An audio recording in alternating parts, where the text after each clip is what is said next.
Today in this video we are going to talk about the perceptron rule. So what is perceptron? I have drawn the perceptron. So perceptron is a single binary neuron with the inputs being x1 and x2 and w1 w2 being the weights and b is the bias term and z is the net sum of the all the inputs and y is the output of this single neuron. So what is y? So y is 1 if z is greater than or equal to 0 and 0 otherwise. So we will show you how to digest this bias term as one of the weights. So we need only the weight update rule to learn how the perceptron learns. So we need only the weight update rule. So absorbing the bias as the weight, we need to add an input x0 with a value. Suppose the input of the bias is written as 1, so that this becomes exactly as this one becomes exactly as w0 x0, that is equals to be added with wi xi, or all the i's, that is w1 x1 plus w2 x2. So the b, according to the equation, b could either be x0 or w0, since the other one must be 1, that is we have considered the 1 as the input for the bias. So since the we want the to change the bias with the learning, and inputs as we know never change, so we must treat the bias as the weight. So this is known as bias absorption. This is known as bias absorption. So the perceptron is trained with the following rules. So you must note down what are the rules. The perceptron is trained as follows. So these are the perceptron learning rules. The first one is in this list is choose a training case. So choose a training case. So I will tell you one example also. Training case. Second, if the predicted output, that is y, matches the labeled output, that is you consider the label to be 1 and it matches with that one labeled output, so you must do nothing, that is it works perfectly fine. Third, if it predicts 0, it predicts 0 and it should have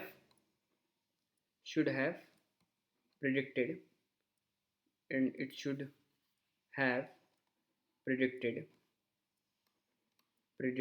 1, so add the input vector to weight vector. And fourth rule is the vice versa of the third one, that is perceptron predicts 1 and should have predicted 0, so subtract, so the input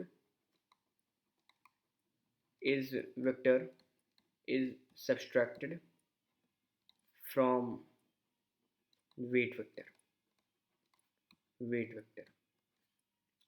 Now moving forward in this video, we will show you an example. So let's take the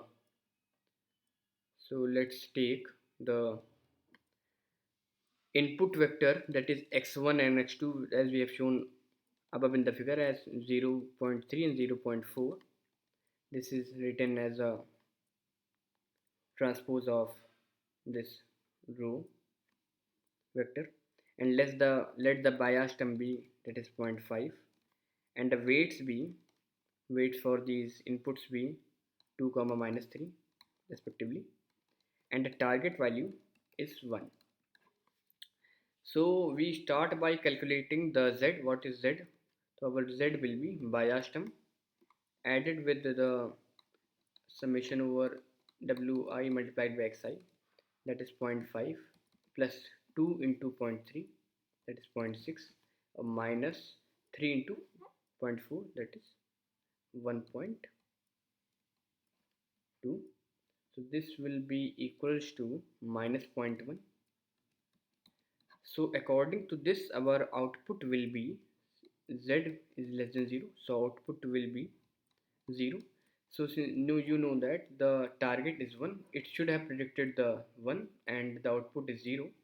So what we do in this case is that we see which rule we are going to apply. So it should predict 1 and it should predict 0 and should have predicted 1. So what we do, we add the input vector to the weight vector. So the weight vector, since we encountered that the bias is going to be one of the weights, so we write the perceptron from the perceptron rule third.